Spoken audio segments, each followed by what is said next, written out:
En esta lección de radiotecnia no nos queda otra que repasar un poco más a fondo el tema de las alimentaciones anódicas, que creo que no ha quedado suficiente claro a visto de los numerosos correos que me habéis mandado, que me comentabais por los problemas que teníais con las alimentaciones, las diferentes formas. Y bueno, me habéis mandado un sinfín de correos, luego telefónicos también, llamadas y por YouTube. Y bueno, y en vista de los problemas que habéis comentado, vamos a darle un vistazo a lo que es la alimentación anódica, porque esto hay que tenerlo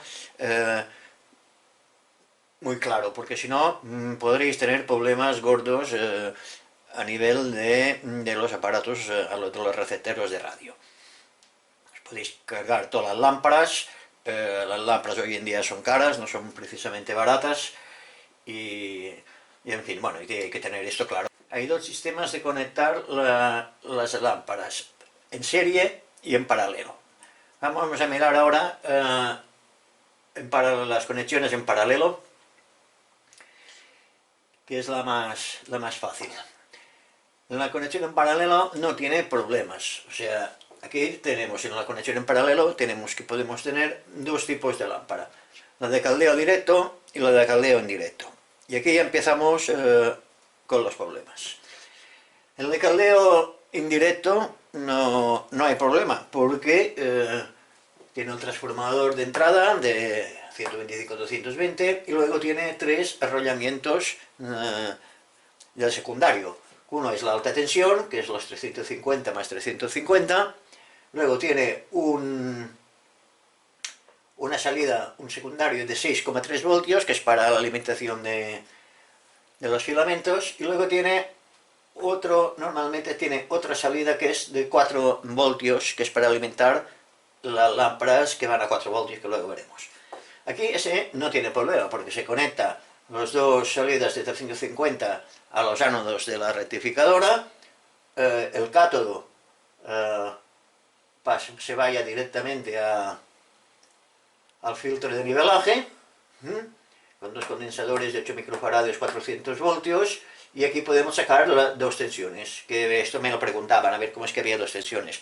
Pues hay aparatos que funcionan con dos tensiones, sobre todo esto lo hacía mucho Philips.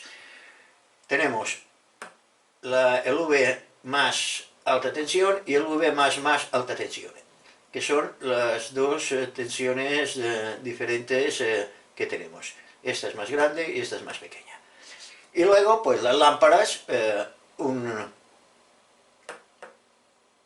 terminal del transformador de 6,3 voltios a masa, y los filamentos, una patilla, todos a masa, y el otro, pues, al otro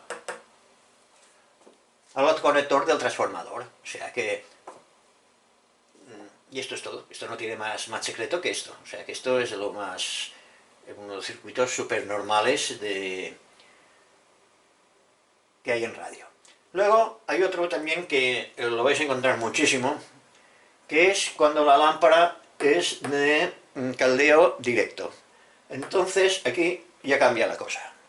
Aquí utilizamos pues lo mismo, la entrada 120 en el primario, la salida de 350 a los dos ánodos, pero aquí el 6,3 voltios se va a los filamentos del resto de las lámparas. Uno lo podéis conectar a masa, y este también va conectado a masa, el central tanto aquí como aquí, el central de la salida de alta tensión va al chasis a masa.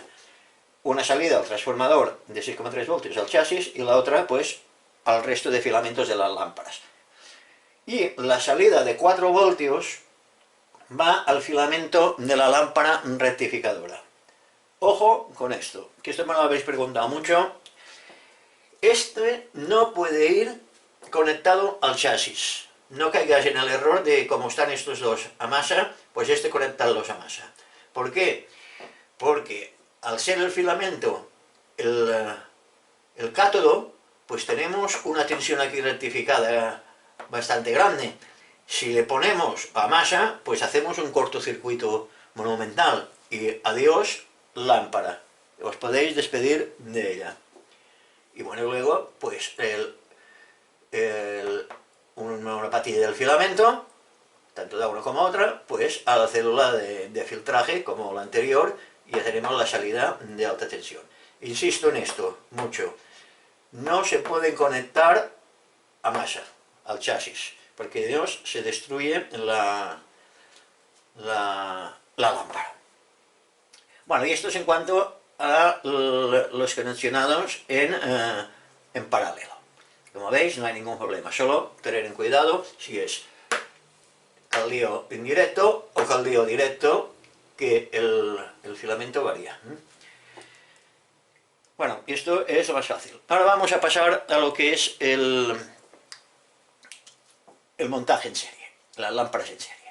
Las lámparas en serie, aquí podemos encontrarnos con varias cosas. Aquí hemos hecho un supuesto de que con las lámparas de la L1, L2, L3, L4 y L5, que son de la serie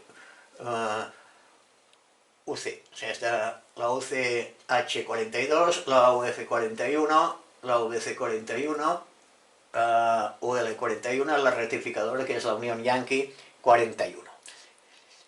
Aquí, ¿qué nos pasa? Bueno, que aquí estos aparatos en serie se hicieron porque querían, para reducir costes de fabricación de los aparatos en aquellos tiempos, eliminaron, pues para reducirlos, eliminaron todo lo que podían del aparato de radio. Una de las cosas que reducían, entre otras, fue el transformador, quitar el transformador de alimentación, que se ve que era una pieza bastante cara. Luego, claro, por supuesto, ya no ponían ni lámparas de control de sintonía, lo que llamaban el ojo mágico, ni filtros, ni... bueno, eliminaban todo lo que podían, que digo, para abaratar costes, para que la gente pudiese, en aquellos tiempos, poder acceder a un aparato de radio. Entonces, ¿qué hicieron? Pues se hicieron unas lámparas, sobre todo la serie miniatura, serie americana, que tenían voltajes diferentes. ¿Y qué hacían? Pues ponían en serie una serie de lámparas, desde la rectificadora pasando por todas, y las ponían en serie, y una resistencia de compensación. Esto normalmente en aquellos tiempos la tensión iba a 125.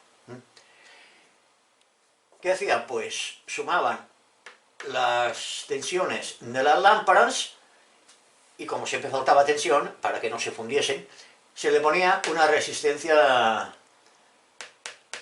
de compensación. Entonces, esto era el montaje siempre llano. Y bueno, y el cátodo, pues a la salida, como siempre, a la célula de filtraje. Aquí no pueden ir lámparas de caldeo directo, tienen que ser de caldeo indirecto. Entonces, ¿qué se hacía? ¿Cómo se calculaba esta resistencia? Pues se hacía lo siguiente. Se sumaban todas las tensiones, teniendo en cuenta que la L1 eran 14 voltios, la L2 12,6, la 3 14 voltios, la L4 45 y la L5 31. O sea que todos son, excepto dos, todos son voltajes diferentes. Entonces, ¿qué hacemos? ¿Qué tenemos? Pues tenemos que la suma de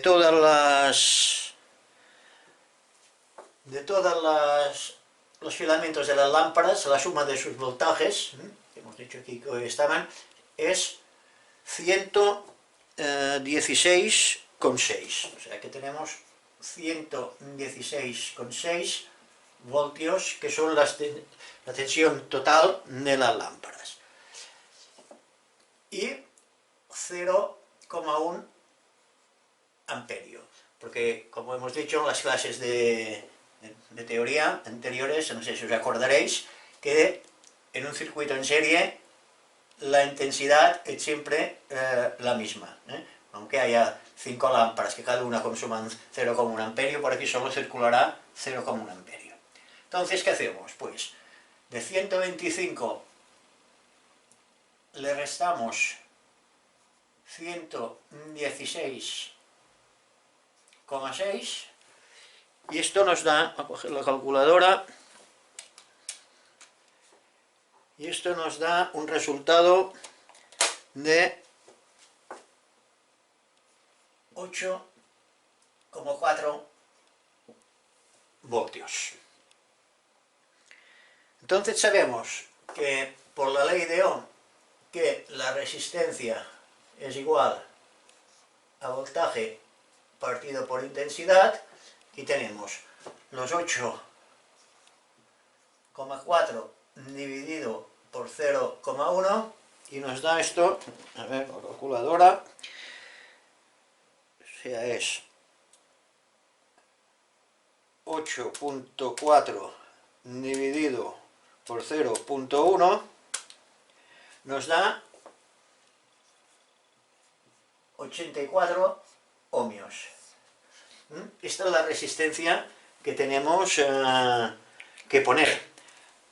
Pero ¿qué pasa? Que 84 ohmios no es un valor estándar. El que más se acerca es el de 82, porque luego ya de 82 ohmios ya pasa a 100. O sea, que aquí pondríamos los 82 ohmios, o se podría poner también, si queréis, no vendrá de 2 ohmios, me imagino, pero bueno, podéis poner pues una resistencia de 82 ohmios más una de 2 ohmios en serie. Ya podríais poner, sería esto. Y aquí tendríais pues los 84 ohmios clavados. Y este sería el cálculo de la resistencia esa de compensación. Bueno, y esto pues el cátodo pues a la célula de filtraje, como todo, y a la salida de la alta tensión.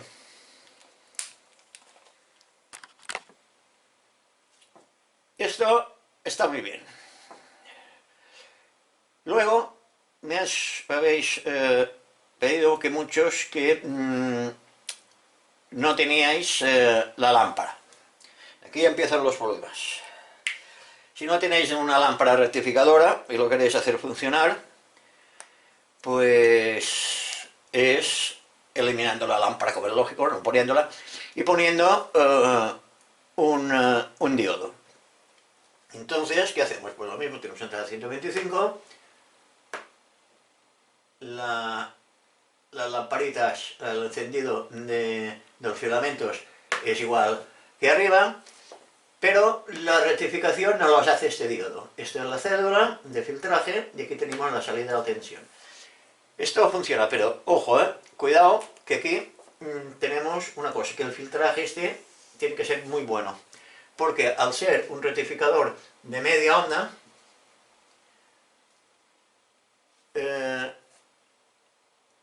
se genera un poco de zumbido. Entonces, ya digo, la rectificación tiene que ser buena. Y aquí tampoco no hay más teoría. Pero ¿qué puede pasar también? Que aparte de no tener el transformador, tampoco tenemos la lámpara, ni transformador ni lámpara. Y tenemos una tensión de 220. Aquí se complica el tema. ¿Por qué? Pues lo mismo. Hacemos el mismo cálculo que arriba, y aquí pues tendríamos que serían los 116 voltios.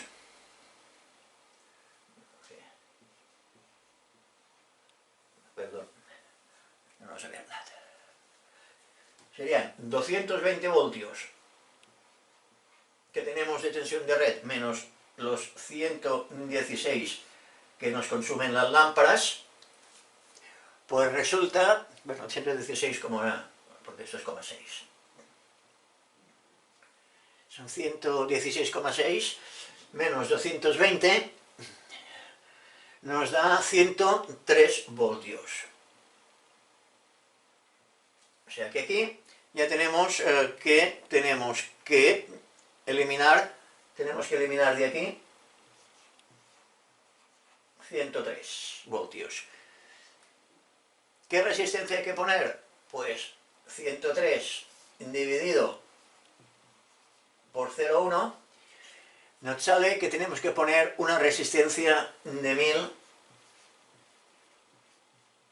1034 ohmios. Que el valor estándar de 1034 sería un K, sería 1K2. 1200 ohmios sería la resistencia que tendríamos que poner. Eso, en principio no habría problema. Si ponemos aquí una resistencia de 1200 ohmios y tenemos el problema resuelto. Pero ¿qué pasa aquí, amigo? ¿Qué pasa? Que al tener que disipar en forma de calor tanta energía, pues se calienta enorme. Entonces aquí influye la potencia. ¿Qué resistencia, qué valor tenemos que poner a la resistencia? Pues sabemos que potencia es igual a voltaje por intensidad, y eso nos da, también cogemos otra vez la calculadora y calculamos, o sea,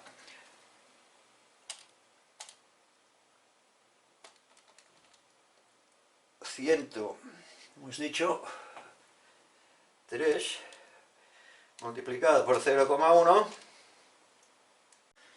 pues lo que decíamos, que si multiplicamos los 103 voltios multiplicado por 0,1 amperio, esto nos da 10,3 vatios. 10,3 no es un ¿cómo decirlo? Un valor tampoco estándar. O sea, tendréis, el que más se puede acercar es 1K5. O sea que serían unos 10,5 vatios. O sea, estos serían de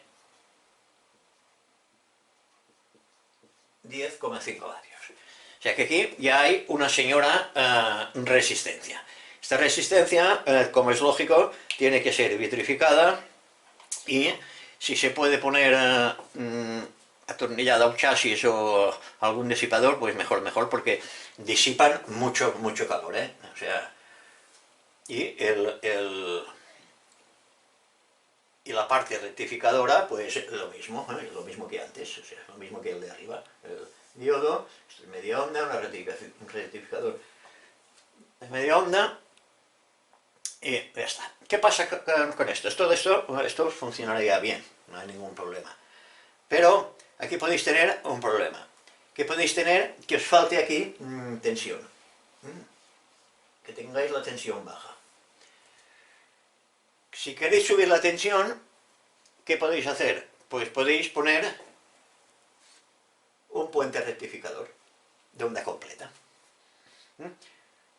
Ponéis aquí, elimináis todo esto, aquí ponéis un puente rectificador, el circuito de lámparas lo hacéis igual, o sea, de aquí pues sacáis la resistencia, y si tenéis lámparas a 6,3 voltios, si las tenéis en paralelo, pues tendríais que añadir, esto ya no salva a nadie, es poner un transformador de 6,3 voltios, y aquí tendríais la corriente de alta tensión rectificada, que se elevaría bastante, que yo creo que podría sacar de alrededor de 250 a 300 voltios perfectamente. Y los 6,3 voltios de tensión. ¿Que tenéis las lámparas en serie? Pues esto solamente lo utilizáis para la alta tensión. Si no tenéis transformador, pues de aquí sacáis pues la resistencia y a las lámparas. Y estos son los sistemas que hay de alimentaciones que podéis encontraros, que podéis tener. Bueno, los que podéis encontrar es estos y este.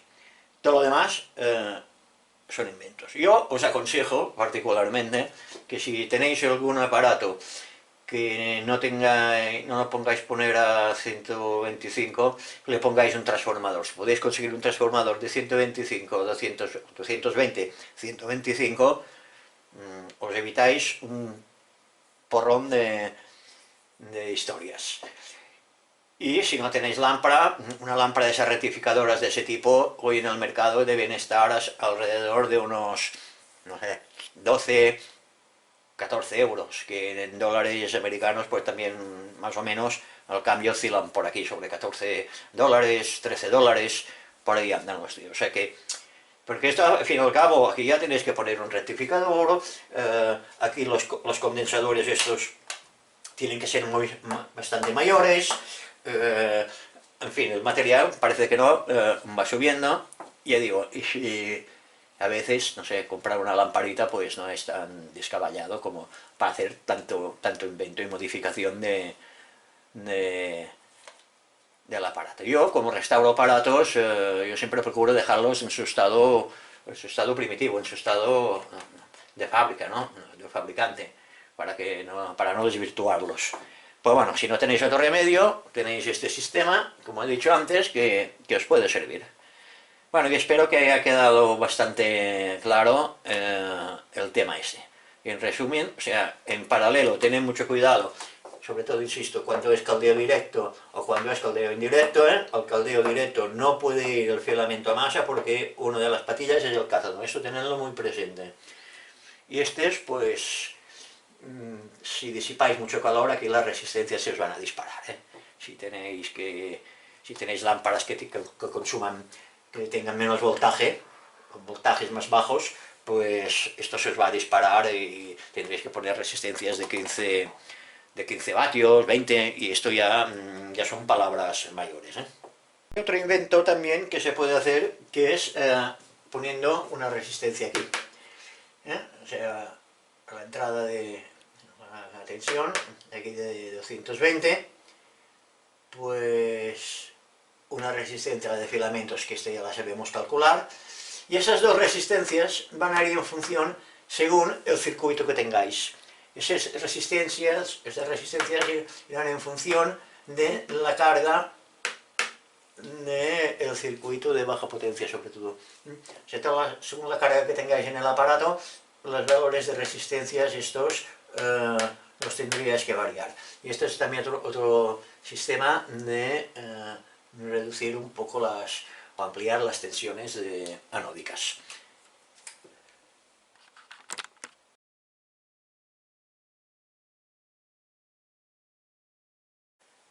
En este apartado de servicio de válvulas vamos a ver cómo podemos detectar las averías en un receptor a radio.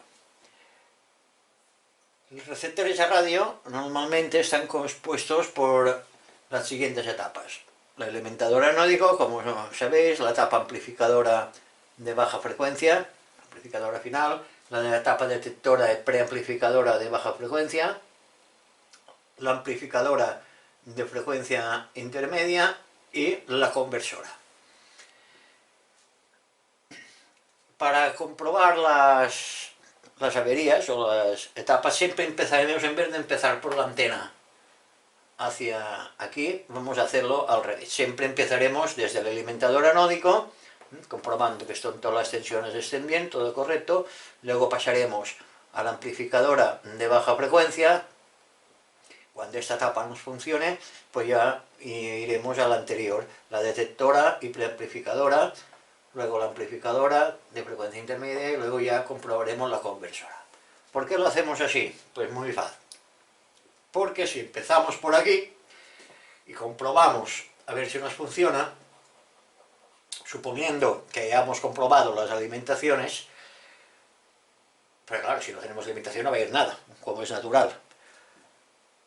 Pero a lo que íbamos, si comprobamos la etapa primera conversora y no tenemos audición, no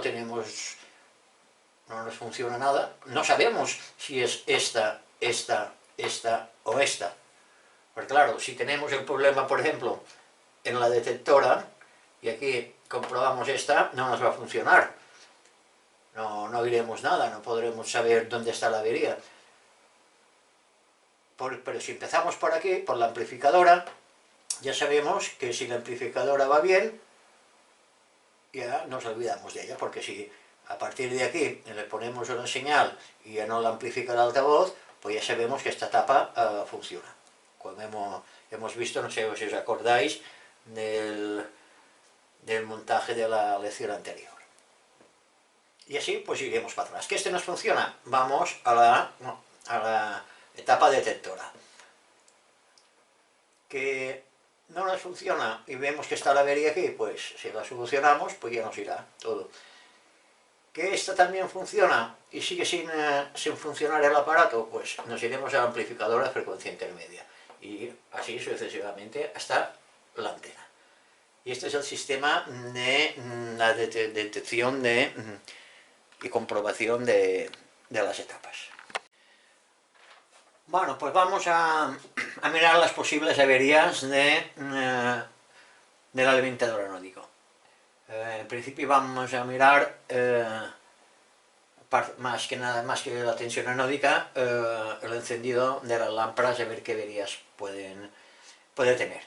Hay que distinguir, como siempre, los dos conexionados, el paralelo y el serie. Vamos a empezar por el paralelo. Paralelo, imaginemos que el aparato no se enciende nada. Lo primero que tenemos que hacer, por supuesto, es comprobar que tengamos corriente, como es lógico, y mirar el interruptor, que funcione bien. Si tenemos corriente en la clavija, o sea, comprobar el cable, la clavija, como es lógico, y si está bien, pues medir el interruptor, si pasa corriente. O sea, medir, ponemos el tester entre este punto y este punto, si hay tensión, cuando cerremos el interruptor, entre este y este no tiene que tener tensión. Si aquí tiene tensión, el interruptor quiere decir que está bien. Si no hay tensión, el interruptor está mal. Si aquí tenemos tensión cuando el interruptor cerrado, pues miraremos el fusible, si llevase fusible, como es normal. Si lleva un fusible, pues comprobar si aquí hay tensión, si aquí no hay tensión y aquí hay, pues el fusible estará mal, estará fundido. Y luego ya, los que llevan cambio de tensión, es comprobar, a ver también el cambio de tensión si funciona, porque a veces estos cambios de tensiones se oxidan con el tiempo y suelen fallar. Entonces, pues sería poner el cambio de tensión en la tensión que tengamos en la red y darle el interruptor. Y entre este punto y este punto tenemos que tener la tensión de la red. Supongamos que lo tenemos en la red es de 220, ponemos el interruptor a 220 y medimos la tensión en el transformador. ¿Que tenemos tensión en el transformador en el primario? Pues nos vamos al secundario. Y miramos, más que nada, más que la tensión anódica ahora, miramos si tenemos la tensión de 6,3 voltios en corriente alterna, que es la alimentación de las lámparas. Esto en caso que no se encendiese ninguna lámpara. Si aquí tenemos tensión, es muy raro, perdón, es muy raro que no se encienda ninguna lámpara. Menos si estás en paralelo. Tendrían que estar todos los filamentos fundidos, no sé, por algo que hubiese pasado una hecatombe. Pero bueno, si aquí tenemos tensión, pues habrá que comprobar los filamentos de las lámparas, como es normal. Y si aquí no hay tensión, pues tenemos el transformador secundario de 6,3 voltios estropeado. Entonces no hay más que cambiar el transformador. ¿Que se encienden varias lámparas? Pues, no sé, por ejemplo, se encienden todas las lámparas menos la rectificadora, por decir algo, que esto es aplicable a todas. ¿Qué puede pasar? Pues aquí pueden pasar varias cosas. Que esté la lámpara mal, el filamento esté mal, esté cortado, o o que no haya buen contacto masa. Y para ello lo primero que haremos será medir entre masa y la patilla del filamento si hay tensión. Si hay tensión, en el zócalo de la lámpara tenemos la tensión de 6,3 voltios, entonces ya tendríamos que ir a mirar la lámpara en cuestión. Sacaríamos la lámpara y con un tester mediríamos la continuidad del filamento. Si está cortado, adiós lámpara. Y si no está cortado, si tenemos tensión y el filamento nos da que está bien, habrá que mirar el zócalo, porque a veces esos zócalos con el tiempo, las patillas, los contactos se oxidan y hacen mal contacto. Y es una avería muy clásica de estos aparatos antiguos. Y así lo haríamos como todas las lámparas. La lámpara que no se encienda, pues es la que está mal. Ya digo, si no se enciende ninguna, lo más normal y probable es que sea del transformador, bueno, o posible, pero bueno, si hemos dicho que esto ya lo teníamos comprobado, pues esto tenía que estar bien. Y lo haríamos con todas las lámparas que no se encendiesen. Y una vez comprobados los filamentos, que todos se encienden, pues ya lo tenemos solucionado. Esto en cuanto a las conexiones de los filamentos en paralelo.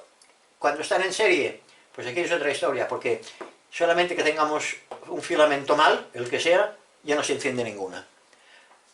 Entonces, ¿qué pasa? Bueno, los mismos pasos que antes. Este no, porque no lleva transformador. Y mirar el interruptor, que haga buen contacto cuando cierre, que si lleva fusible, que esté el fusible bien, la soldadura masa de la entrada de tensión también que esté bien, y por supuesto que la clavija y el cordón estén correctos. Cuando tenemos la lámpara de caldeo directo, entonces, ¿qué pasa? Pues pasa que el filamento, aparte de la tensión de filamento, tenemos que nos sale la corriente anódica. O sea, que tendríamos aquí una tensión de corriente alterna entre estos puntos, igual que antes, pero también tenemos una corriente continua entre masa y este punto. O sea que aquí no confundiros con el tema, ¿eh? Esto sería una medición en corriente alterna para la alimentación de las lámparas y una corriente continua para la medición de la corriente rectificada ya. O sea, bueno, esta es la célula de filtraje como todos, pero yo digo, tened en cuenta que puede haber las dos lámparas, de caldeo directo y de caldeo indirecto. Y la de caldeo directo lleva dos tensiones. Tiene una componente continua y una componente alterna. Yo, si queréis comprobar, lo más fácil en este caso sería comprobar la tensión, y si os queréis asegurar de hacerlo todo bien, pues desconectáis, desoldáis la patilla del filtraje, que no hay caso tampoco, porque ahora he dicho una cosa porque al fin y al cabo aquí tendréis las dos componentes, tanto una como otra. Aquí la tendréis filtrada y aquí se filtrar, pero las dos componentes siempre existirán, o sea que esto lo podéis dejar así perfectamente. Esto es en cuanto a las comprobaciones y las averías de las lámparas. Pues las averías, pues lo mismo que los otros. Zócalos con contactos, con malos contactos, a veces soldaduras cuando van al chasis que se oxidan y hacen mal contacto. El interruptor este también suele fallar bastante porque se utiliza mucho. Y esto es en cuanto a todas las averías que pueden surgir en los circuitos de encendido de las lámparas. Otra avería que os podéis encontrar en la lámpara, que es una avería un poco extraña, pero se produce porque yo me encontré con una, casi me vuelvo loco, que fue que tenían los filamentos que tenían continuidad, estaba bien, tenía el zócalo estaba bien, tenía la tensión adecuada, pero no emitía, no tenía corriente. Y decimos, a ver, ¿cómo es posible que si yo tengo tensión en el filamento tiene continuidad y tiene tensión, cómo es que no emite la lámpara? Pues pasó que la ampolla de cristal se había quebrado un trocito, le entró aire, y es curioso porque normalmente cuando una lámpara de esa le entra aire, coge un color azulado cuando la pones en marcha y se queman. Pero bueno, no tenía ese defecto, pero no había emisión. Claro, al entrar el aire, traer el oxígeno, había oxidado el material, el cátodo, y no emitía. Y no era ni problema ni de filamento ni de tensión. O sea, eso lo digo como anécdota. Pero bueno, sí sería casi más que en el encendido de filamentos, pues en el apartado de corriente nódica. Pero era curioso porque, ya digo, tenía tensión el filamento, tenía continuidad, pero no se volvía incandescente. Y como era el cátodo, pues también en el cátodo no emitía. Y luego, otra cosa que quiero deciros es que en las lámparas de 6,3 voltios, 4 voltios, no hay problema para medir la continuidad de los filamentos con el tester. Pero ¿qué pasa? Que los testers normalmente llevan unas baterías o de 9 voltios o de 6 voltios. Y hay unas lámparas que se llaman, tienen unas lamparitas que son muy pequeñitas.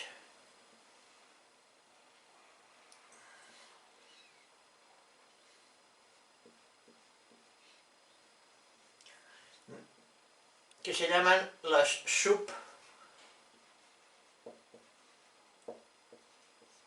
subminiaturas.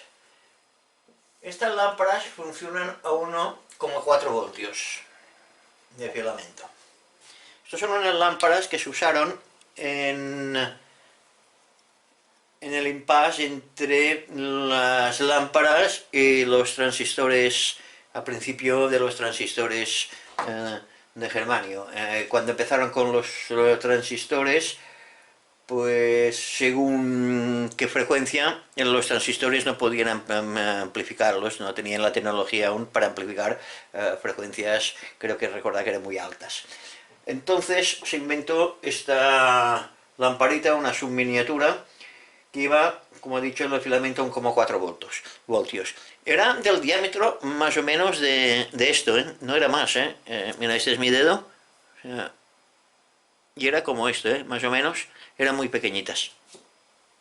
Por ahí tengo un tutorial que tengo un montaje con una lámpara de estas. Entonces, ¿qué pasa? Que si ponemos el tester en la escala más baja de por 1, por ejemplo, y tenemos 9 voltios, cuando comprobamos el filamento, se nos funde, porque le hemos puesto una tensión mucho más alta de la que aguanta el filamento y se nos estropea la lámpara. O sea, si no está estropeada, luego ya estaría pues estropeada. Bueno, y esta era una salvedad que quería hacer porque si os encontráis lámparas de estas, no son muy corrientes encontrarlas, Ya digo, fue la interfaz entre el transistor y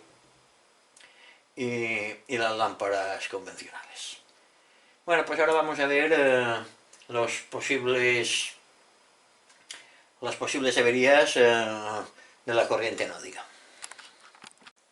Bueno, las posibles averías que os podéis encontrar también en el alimentador es que no haya tensión anódica, como es normal. teniendo en cuenta ya que hemos comprobado que se enciende el filamento, que están las tensiones bien, pero no tenemos tensión anódica. Entonces, ¿qué tenemos que hacer? Primero de todo, como es normal, es comprobar que la salida del secundario de alta tensión tenga las tensiones correctas. Para ello vamos a coger un tester, la escala más alta, y mediremos en corriente alterna entre masa, chasis y los dos terminales del transformador que tengamos la tensión adecuada. Si tenemos la tensión adecuada, nos vamos luego a las patillas del zócalo de la lámpara rectificadora y a ver qué nos depara. Normalmente aquí siempre suele haber tensión, no sé, que el cable esté roto, desoldado o en fin, algo por el estilo. Luego, seguidamente, ya nos iremos a la salida del cátodo. Pondremos el medidor o el analizador o el tester, como lo queráis llamar, en corriente continua. Aquí ya es corriente continua, esto es alterna, esta aquí, y aquí ya es continua, y mediremos qué tensión nos va a sacar aquí. Aquí siempre será una tensión bastante alta.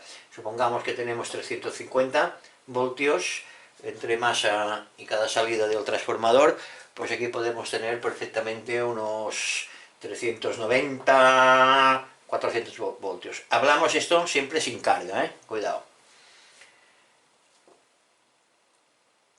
Si aquí tenemos tensión y no oímos nada por el altavoz, ni un zumbido, ni nada, entonces habría que pensar que algo está interrumpido por aquí.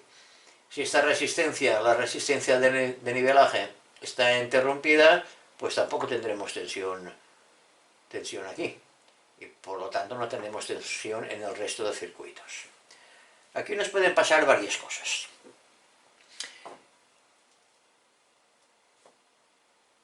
Si tenemos tensión aquí y hay un zumbido muy fuerte en el altavoz, tenemos un problema de filtraje. Normalmente cuando esto sucede es que ha perdido el valor algún condensador electrolítico de filtraje. Esos condensadores son muy puñeteros, porque si han perdido el valor, pues aún el asunto no es grave. Se oirá un zumbido fuerte, pero no es crítico. El problema es cuando un condensador, sobre todo el segundo y el primero, esto es cuando se cortocircuitan. Cuando se circuitan, meten toda la alimentación al transformador de potencia, de salida de potencia de la lámpara amplificadora. Y entonces nos puede fastidiar la lámpara. Por eso decía que estos condensadores son un poco puñeteros. Sistema de comprobarlos, pues el de siempre. La resistencia se desuelda, se mide que tenga el valor correcto y si no lo tiene, pues cambiar la resistencia. Y los condensadores, pues desoldarlos y mirar que tengan el valor suyo correcto. Se pueden comprobar con un tester analógico, va muy bien porque le ponen las puntas entre masa y el positivo, entre el negativo y el positivo, y la aguja va oscilando, va a tope, va descargando, carga y descarga, invierte las puntas y lo mismo. Y si no, si tenéis un medidor de capacidades, pues mejor que mejor. Esto en cuanto a esto. Pero aquí puede pasar una cosa, que en vez de la resistencia, hay muchos aparatos que os podéis encontrar, que en vez que la resistencia, esta no la llevan. La carga de la resistencia esta la hacen a través de el altavoz. El altavoz, según qué aparatos, si el altavoz es dinámico o electrodinámico. Unos llevan una bobina que esta es la bobina del cono del altavoz. Este es que hace oscilar la membrana. Este de aquí, ¿no? Este no tiene nada que ver con esto. Esto es lo que hace las oscilaciones de la membrana que va al transformador de salida. Pero luego lleva, en vez de llevar un imán permanente, como llevan los electrodinámicos lo que llevaban era un electroimán, que hacía dos funciones. Aparte de darle tensión o sea, darle hacer el campo magnético del imán, del altavoz, hacían de filtro. O sea que conectaban esto, lo conectaban aquí y aquí. Esto creo que lo hemos comentado. Y aquí hacía, pues, como he dicho antes, las funciones. Hacía de electroimán y a más hacía de filtraje de la célula de nivelación. Que era un filtraje muy bueno, por cierto, porque, no sé si os acordáis, en las lecciones teóricas decíamos que con un filtraje, si era una bobina, pues el zumbido de alterna pues se amortiguaba mucho. Y esto, claro, si se interrumpe, estas bobinas, pues también queda interrumpido la tensión anódica. Y esto pues había que coger el altavoz y comprobar que la inductancia esta tuviese continuidad, que no estuviese interrumpida y que tuviese el valor adecuado. Y en caso que fuesen en serie, pues lo mismo, o sea, solo que la célula de nivelación os puede pasar el mismo caso que esta. Pero ya digo, en este caso de caldeo indirecto, pues aquí hay que medir las tensiones, las dos, en la corriente continua y en corriente alterna. Esto es en cuanto a las averías que nos podemos encontrar. ¿Qué puede pasar también? Que la rectificación, o sea, que se nos fastidie el transformador de alta tensión. Y aquí nos pueden pasar dos casos.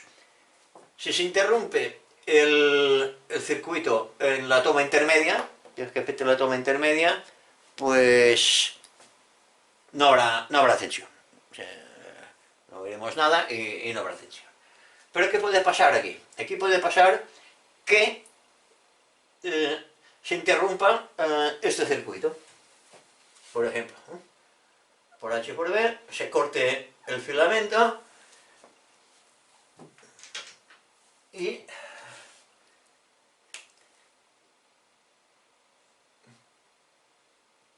esto nos quede interrumpido.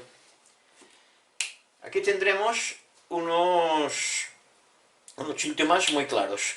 Tendremos que la potencia bajará, porque, pues muy fácil,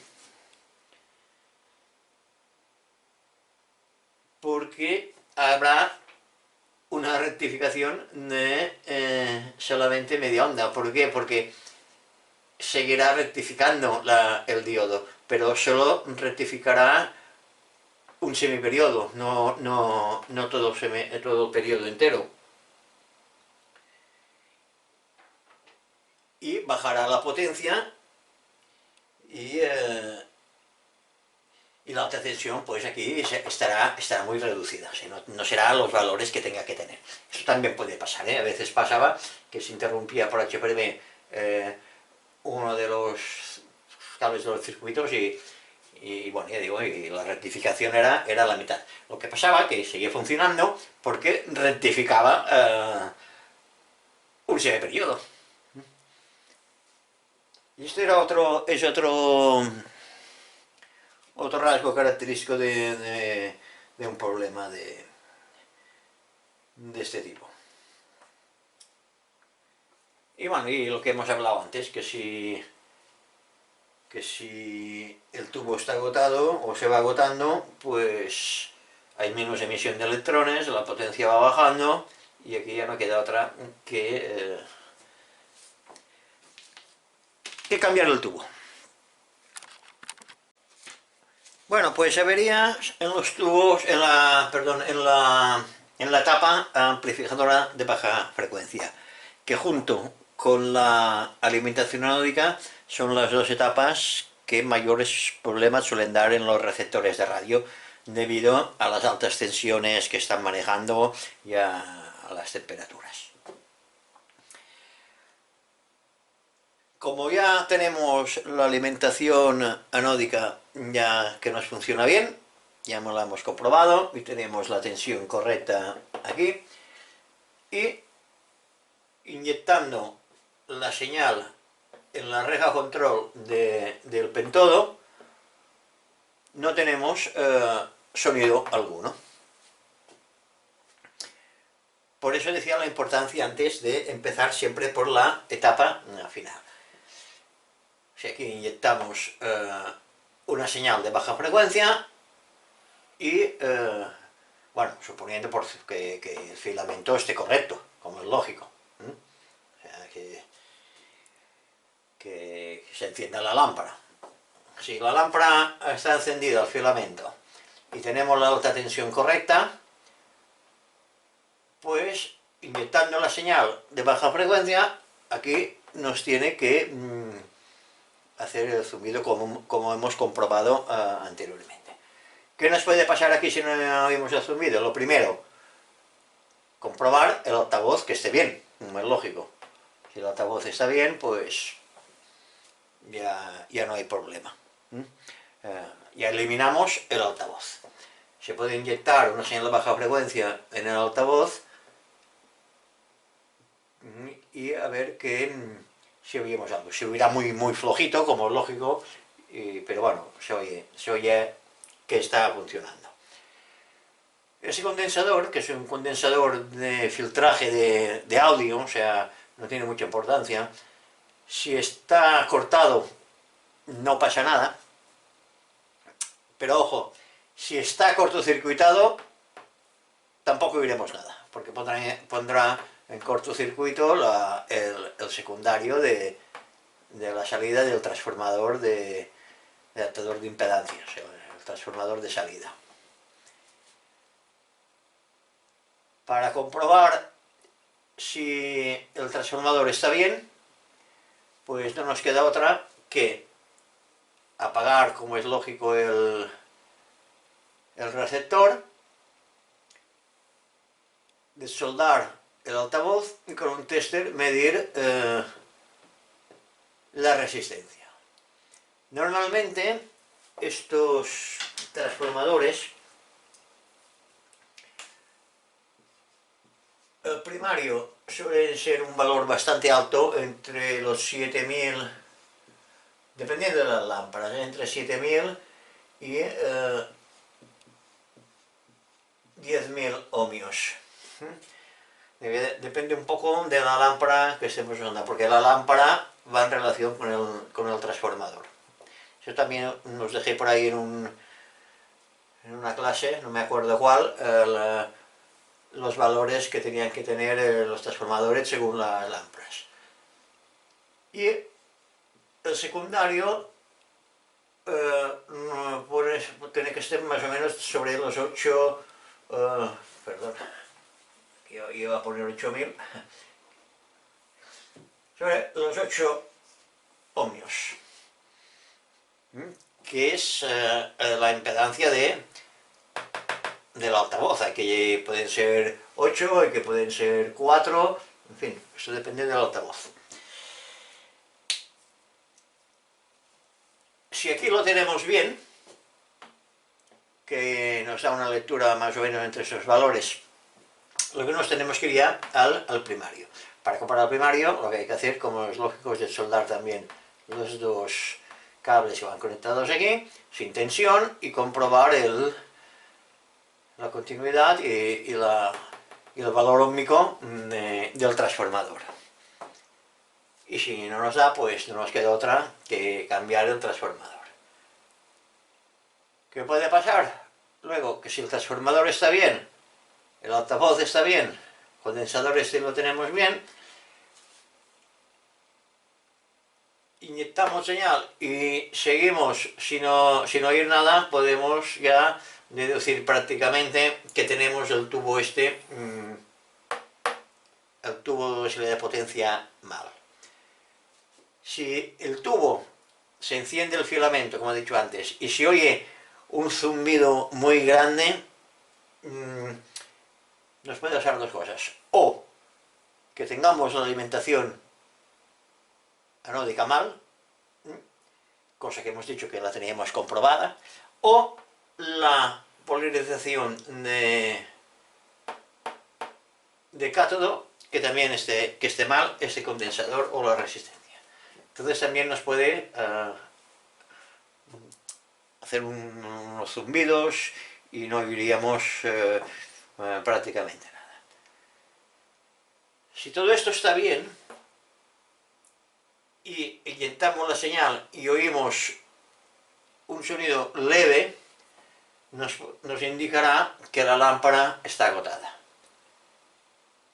Entonces, claro, la emisión de electrones será muy baja o nula. Incluso puede quedar hasta enmudecido. Si está muy agotada, no oiremos nada. Y no será problema de esto, será problema ya de la lámpara. Aquí podéis inyectar también una señal de baja frecuencia, no va a estar amplificada, lo oiréis mejor que directo del altavoz porque la relación de transformación la amplifica, pero ya sabréis que este circuito funciona. Y entonces ya no tenéis otra que cambiar la lámpara. Ya digo, y estos circuitos, el de baja frecuencia y el alimentador anódico, siendo circuitos muy sencillos, son los que más problemas dan a nivel de los receptores de radio, por lo que he dicho antes, por sus elevadas tensiones y sus temperaturas que cogen tanto lámparas como transformadores como todo. Y ahora veremos lo que nos puede pasar si en la tapa detectora cuando no nos funciona. La última tapa que vamos a montar seguidamente. Bueno, la próxima comprobación que hay que hacer es la tapa detectora, que la vamos a ver en la próxima lección, porque la vamos a montar ahora, y primero hay que saber un poco cómo funciona. Y aparte que el vídeo este se está haciendo de una duración inmensa. Pero bueno, ahora ya sabemos cómo detectar las posibles averías que nos pueden surgir en estas dos etapas.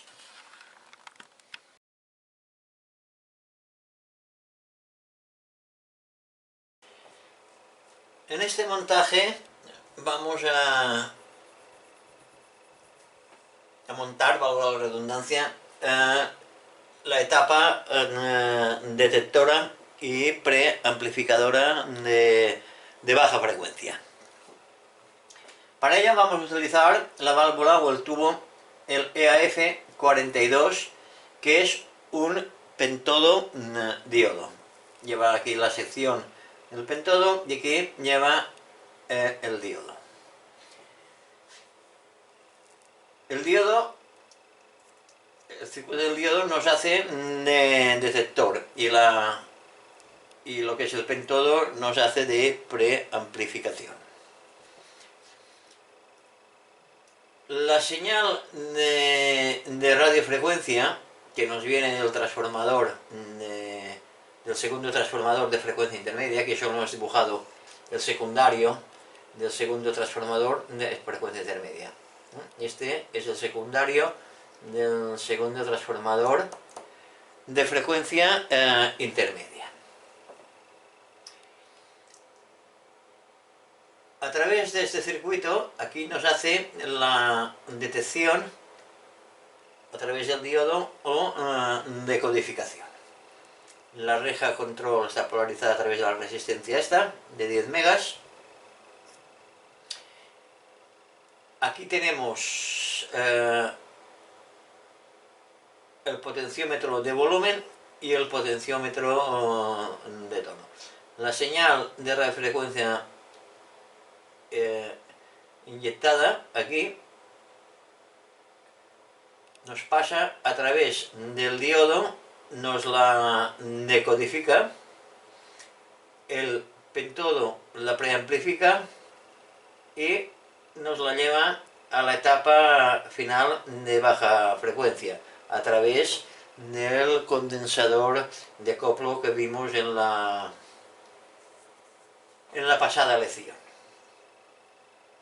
Este es el potenciómetro de tono, que aquí va sin conectar a nada, es un potenciómetro que va entre masa y la reja control a través de esos condensadores. No sé si os acordáis cuando hablamos de los reguladores de tono de graves y agudos. De todas formas, esto lo vamos a tratar más profundamente, todo lo que es el tema de graves y agudos, porque hay varias formas de hacerlo. O sea que dijimos que con un condensador solo nos dejaba pasar las frecuencias más altas o más bajas, en fin.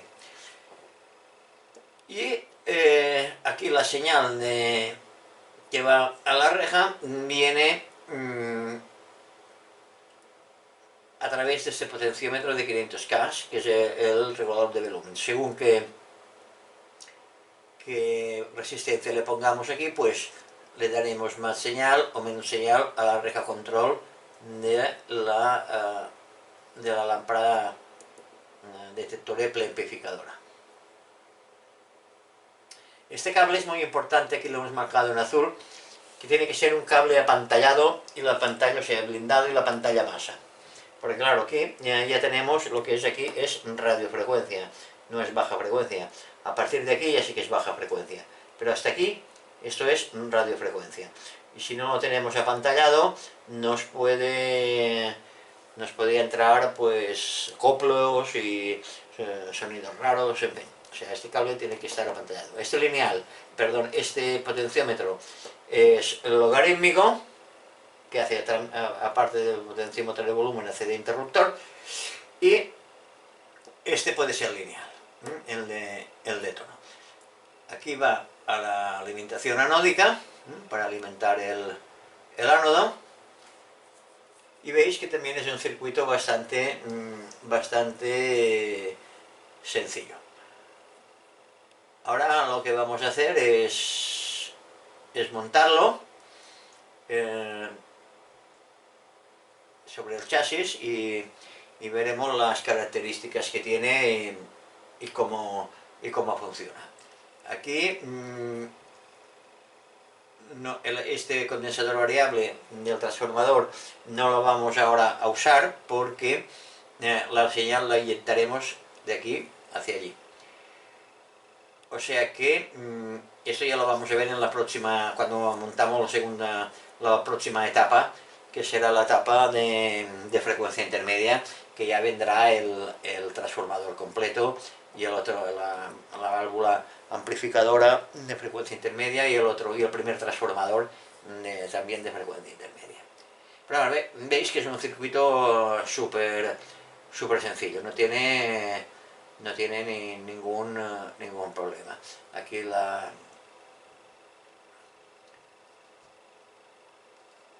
el cátodo va a la reja supresora y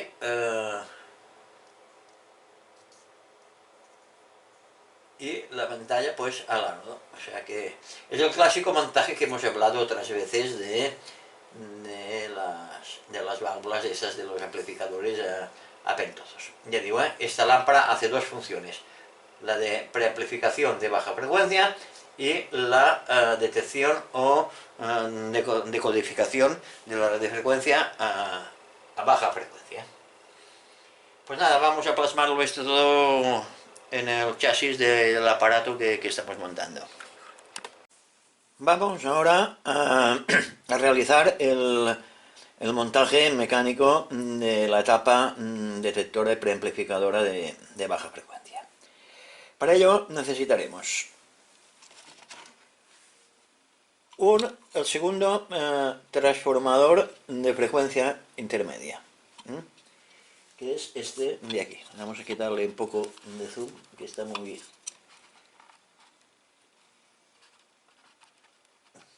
Ahí está. El segundo transformador de frecuencia intermedia, que solo utilizaremos el secundario, como hemos visto en el esquema. Estos transformadores van numerados, en este caso. No es igual el primero que el segundo, tiene unas pequeñas variaciones. Hay muchos que no vienen numerados, que entonces no queda otro remedio que ponerlos pues a nuestro criterio. Pero este viene numerado, lo que pasa es que estaba aquí, yo lo he remarcado porque estaba un poco borroso y para no equivocarme. Pues tenemos el segundo transformador de frecuencia intermedia. Luego tenemos la lámpara, la EAF 42, que es esta de aquí, que es un pentodo diodo. Aquí esta lámpara tiene una particularidad, a ver si lo podéis ver. Estas lámparas iban apantalladas con un casquillo de metálico, pero veis que esta ya lleva todo alrededor suyo una pantalla dentro, pues estas ya estaban apantalladas, o sea que no hay que ponerle el capuchón este a masa. Ponemos en su cajita para que no se estropee y la dejamos aquí. Luego tenemos un potenciómetro de 50 K, en este caso el valor estándar es 47, o sea que pondremos uno de 47 K porque de 50 no hay, o yo no tengo. Una manopla, el zócalo de la lámpara, un zócalo rimlock. Luego tenemos 3 condensadores, uno de 250 picofaradios, que es de Styroflex. Luego tenemos uno de, a ver si lo vemos por aquí, que está tan borroso,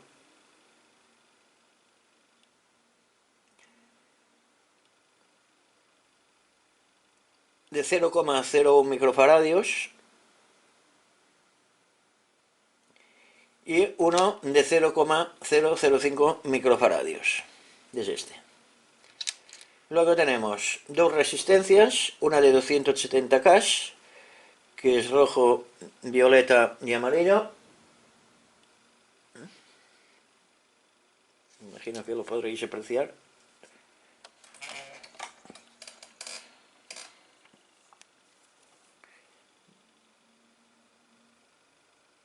Ahí está.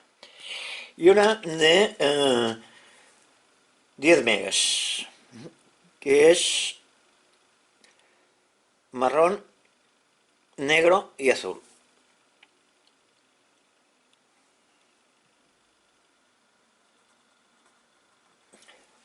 Luego tenemos un trozo de cable blindado, o sea, con malla, porque esto es importante, porque este cable, pasar radiofrecuencia por aquí para evitar espurias, ruidos y que la radiofrecuencia nos pase por ahí, pues hay que tenerlo blindado y la malla a masa, como veremos. 10 tornillos con sus correspondientes tuercas y un mazo de cables para hacer las conexiones. Esto es todo en cuanto al material que necesitaremos. Luego vamos a usar el otro trozo del chasis que teníamos. Bueno, aquí me falta, como es lógico, el potenciómetro este de 500 K, que es el potenciómetro del volumen, pero este potenciómetro lo tenemos ya en la etapa que hicimos antes, que es en la etapa de potencia, pero como si os acordáis que solo conectamos el interruptor,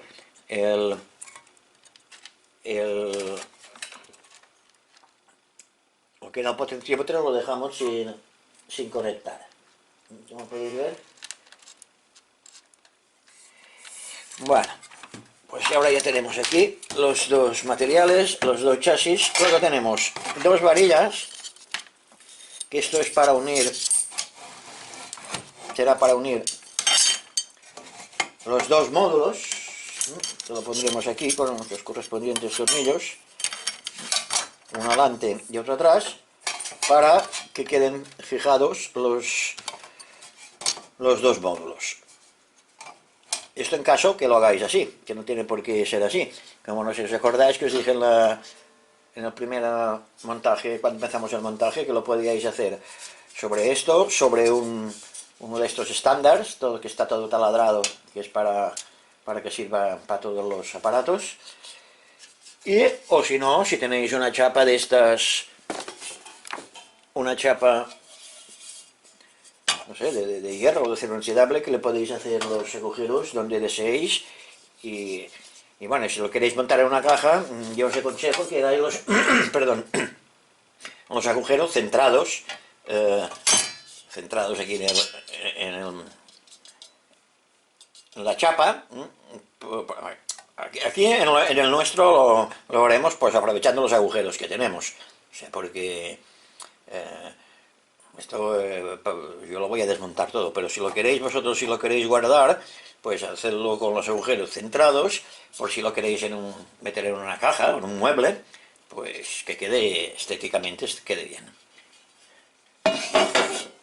Y bueno, lo que sí tendríais que hacer es cuando taladréis, es en esas etapas hacer los taladros y poner los componentes de un modo un poco racional, o sea, no poner, por ejemplo, aquí el primer transformador de frecuencia intermedia y aquí el segundo.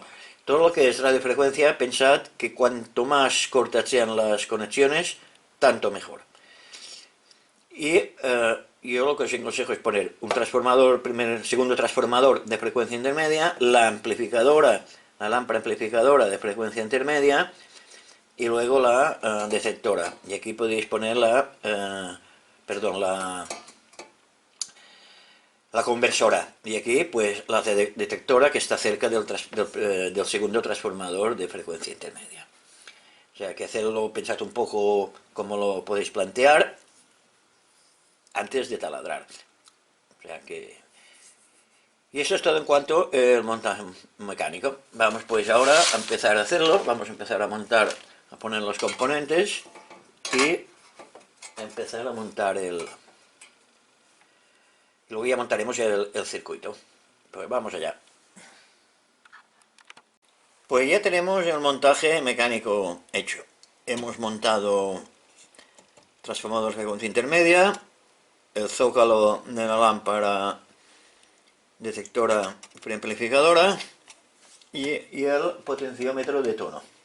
El otro, el de volumen, ya lo teníamos montado del anterior montaje.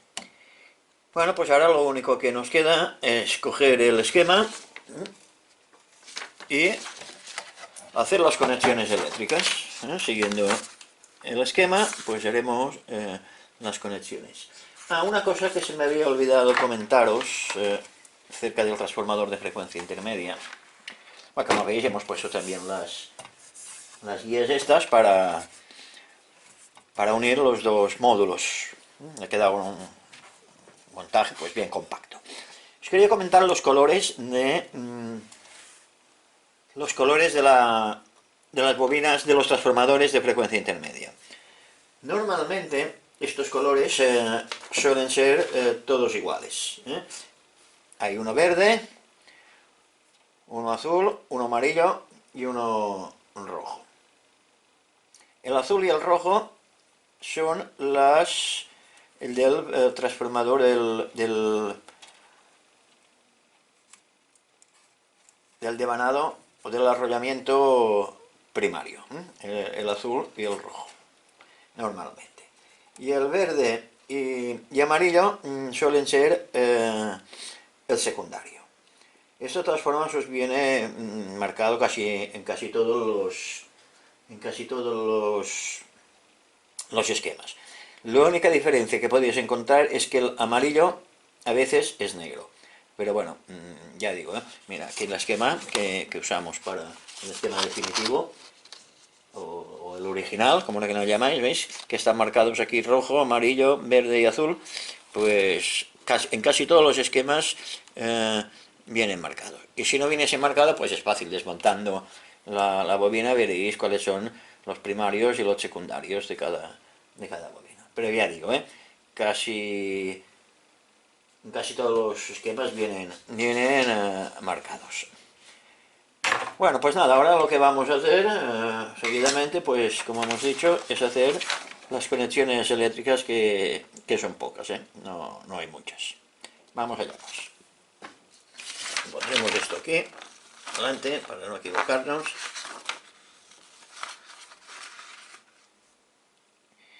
Y empezaremos con las conexiones. Pondremos algo aquí para que aguante. Ya digo, vamos a empezar a hacer las conexiones. Cogeremos el hilo, el estaño y vamos allá. Ya tenemos las conexiones eléctricas hechas.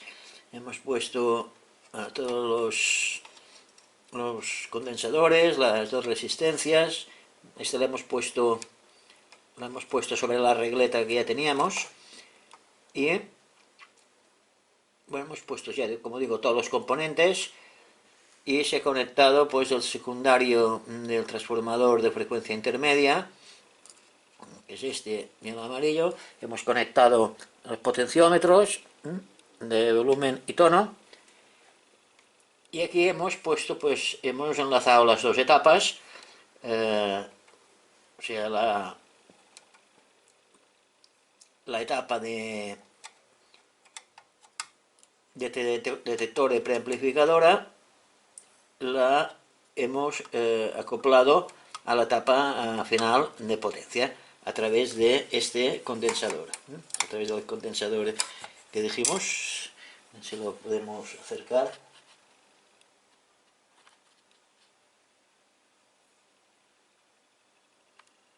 Este es el condensador de acoplo entre las dos etapas. Bueno, y ahora, como siempre, miraremos que no haya ningún resto de estaño, que todas... Bueno, es el primario del condensador de frecuencia intermedia, que no lo vamos a conectar, porque esto no sirve para nada ahora aún. En el próximo montaje ya veremos para qué sirve. Como decía, que esté todo bien, quitar todas las posibles soldaduras que haya por ahí que pudiesen hacer algún mal contacto por aquí en medio. Bueno, y si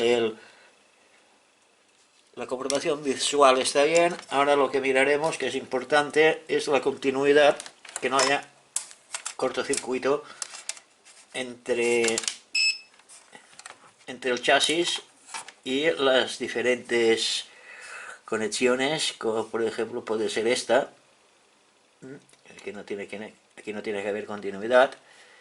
A veces el cable blindado sí que tiene, porque esto va a masa.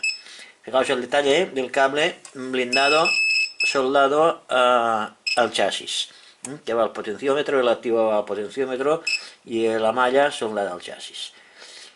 Y qué más, bueno, esto también tiene que estar aislado, esto también, este no, y parece que esto está todo bien. Ahora lo que vamos a hacer es darle tensión sin las lámparas, como hemos hecho siempre.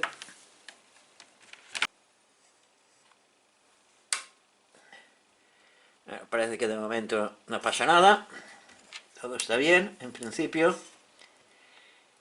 Y ahora lo que haremos será pues poner las lámparas y desconectar al altavoz y medir lo probaremos con el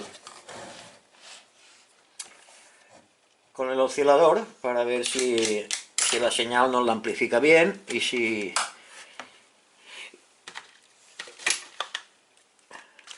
todo funciona. Vamos a poner las lámparas, la L41, que esta es la de potencia.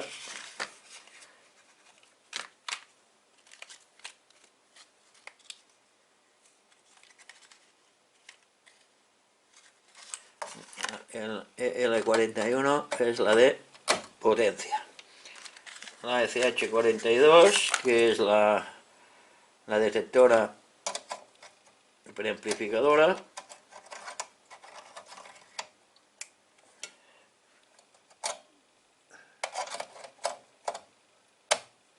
Vale. Y ahora nos queda por poner la rectificadora, la Z41. Vamos allá.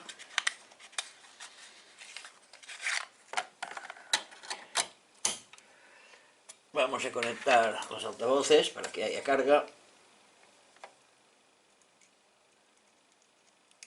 Esto es un altavoz directo, o sea que no...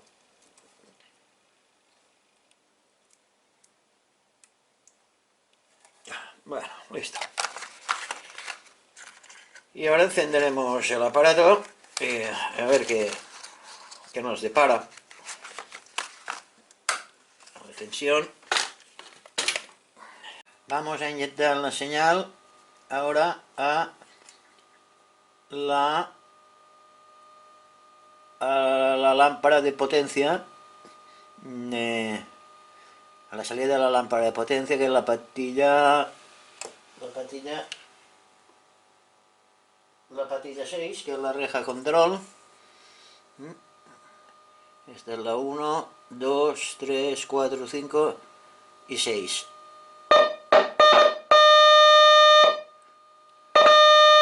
Bueno, como veis suena bastante fuerte. Y aquí pues igual.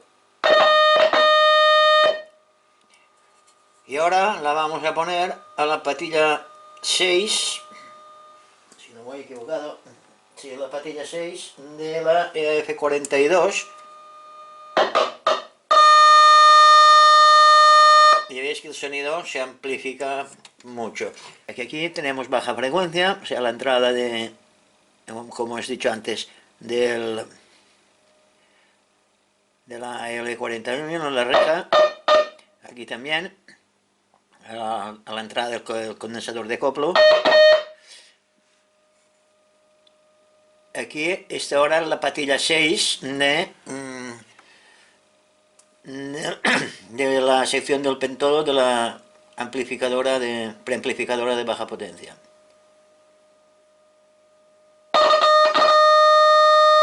Como veis hay un buen pitido, ¿eh?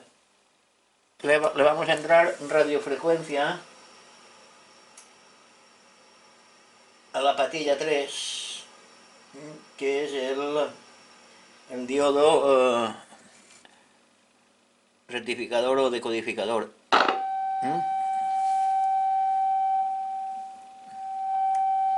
Como está sin preamplificar, pues... Pero bueno, este veis que funciona. Pero aquí, ya digo, aquí ya es radiofrecuencia, no es baja frecuencia. Pero bueno, ya esto funciona, la tapa esta funciona, como veis. Y ahora lo que haremos será, seguidamente, en la próxima lección, montaremos la etapa amplificadora de frecuencia intermedia, que también es muy fácil. O sea, solo se trata de poner la amplificadora, la lámpara amplificadora, el primer transformador de frecuencia intermedia, y poca cosa más lleva esto. Una resistencia, un condensador y ya digo, poco que es más, porque el circuito RAG, o sea, el control o la regulación automática de ganancia, lo dejaremos aparte para más tarde. Para primero lo tenemos que estudiar un poco sobre en radiotecnia, en la teoría. Pues nada, esto ha sido todo en cuanto a las clases estas de montaje hasta el momento.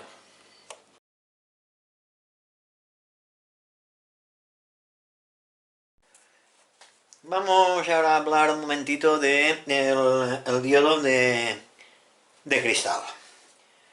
Como primer dispositivo a semiconductores encontramos el rectificador de galena, cuyo empleo tuvo notable difusión como detector en los comienzos de la radio.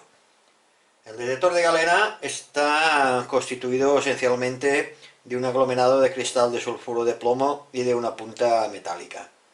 Y maniobrando sobre la punta por medio de una empuñadura aislante apropiada, se trata de establecer un contacto sobre la superficie del cristal. El contacto entre la punta y el cristal es generalmente precario y provisional, aunque durante el tiempo en que se mantiene actúa como un diodo electrónico.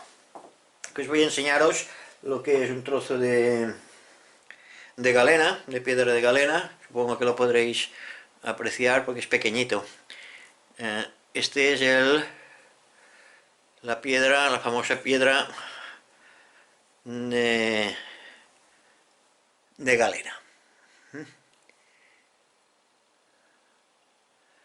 Y aquí os tengo un montaje de un aparato que me hice, un aparato de radiogalena que construí, que podréis ver el diodo a detección, que es este de aquí. Este va con una aguja y se pinchaba hasta encontrar el poro, y cuando se encontraba el poro, pues hacía de detector. Este es una radiogalena que tengo ya montada por aquí. Bueno, pues dicho esto, el detector de galena está, como es lógico, caducado y está completamente en desuso totalmente. Uno de los primeros diodos que hubo fue el diodo de cristal de silicio, después de la lámpara, como es lógico. Y luego ya vino el diodo a cristal de germanio. Vamos a ver ahora a ver cómo se formaban los diodos de esta especie, llamados diodos a punta.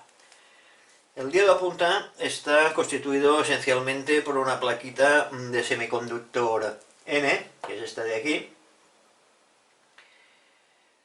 que suele ser de germanio o de silicio, mantenida en estrecho contacto con una base de níquel y una punta metálica de tungsteno. Tungsteno o otro material pues apropiado. El diodo debe ser formado aplicando una cierta tensión continua, aquí,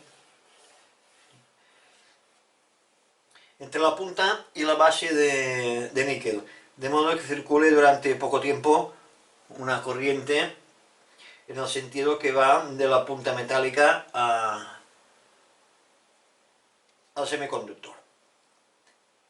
Por el paso de la corriente se tiene una difusión de átomos metálicos en la zona del semiconductor, en contacto con la punta, este de aquí,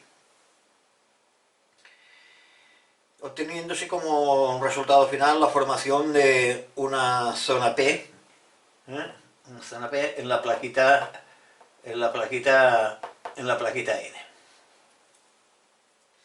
La zona P, que corresponde al lado de la punta, se llama ánodo. Es este de aquí, que este es el símbolo del diodo, como todos sabéis.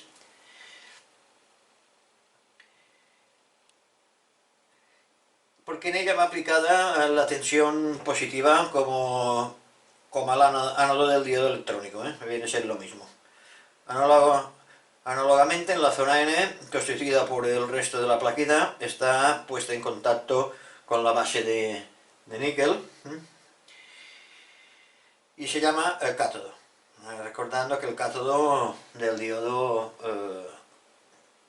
electrónico, de la lámpara. Desde el signo gráfico, como os he dicho, es utilizado en todos los esquemas electrónicos.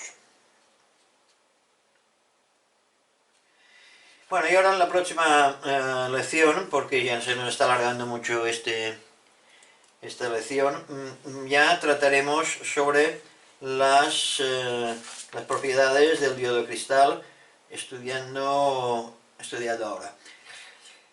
Ya miraremos todo lo que son las uniones P y la unión N. Pero eso lo dejaremos para la próxima lección. Eso ha sido más que nada una introducción a lo que es el diodo. Y digo, como se nos ha alargado mucho esta lección, ya lo estudiaremos en la próxima lección.